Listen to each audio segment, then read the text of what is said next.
আপনারা দেখছেন Kolkata Times news, সময়ের সঙ্গে।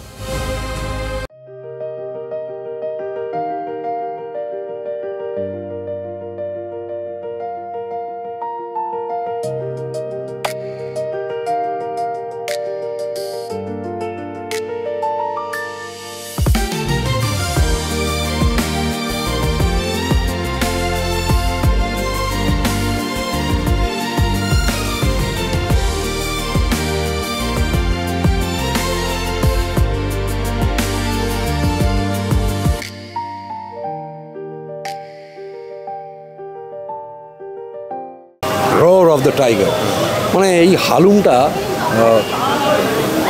গল্পটা পড়ে আর গল্পটা শোনার পরে, স্ক্রিপ্টটা দেখার পরে ক্যারেক্টারটার মধ্যে ঢুকতে ঠিক কতটা, হোয়াট ওয়াজ দ্য পাঞ্চ?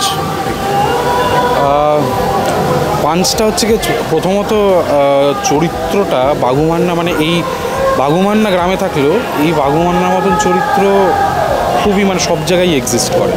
তো সেই ক্ষেত্রে খুবই সাধারণ একটা চরিত্র, এবং মানে বয়ঃসন্ধিতে যেই জিনিসগুলোতে, যেই খারাপ দিকগুলোতে মানুষ চলে যায়, সেটা বাঘুমান্নাও সেম।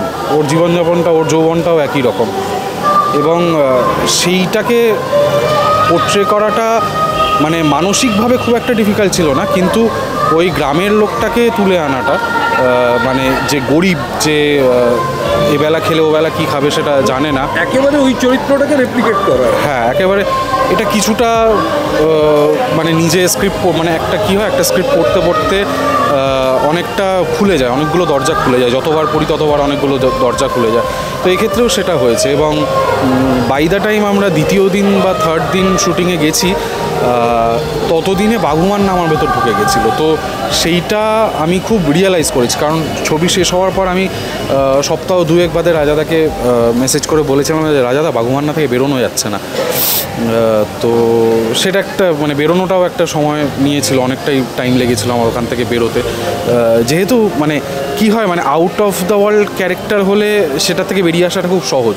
একটা সাধারণ মানুষ, মানে যাকে আমরা দেখি, যারা আমাদের মধ্যেই হয়তো বাস করে, সেই মানুষগুলোকে ডেপিক্ট করা অনেক বেশি কঠিন হয়ে যায়, এবং তার থেকে বেরিয়ে আসাটা অনেক বেশি কঠিন হয়। তো বাঘুমান্না প্রসেসটা খুব ভালো ছিল, যেটুকু টেকনিক্যালি যেটুকু শেখার, মানে ল্যাঙ্গুয়েজটা এবং আমার কম্পোজিশন, ব্লকিং, ওগুলো বাদ দিয়ে বাকিটা আমি পুরোটা মানে আমি ছেড়ে দিয়েছিলাম নিজের ওপর, যে আমার বডি যেরমভাবে রিয়্যাক্ট করছিল, আমার মাইন্ড যেরমভাবে রিয়্যাক্ট করছিল, আমি সেরমভাবে পুরোটা করে গেছি।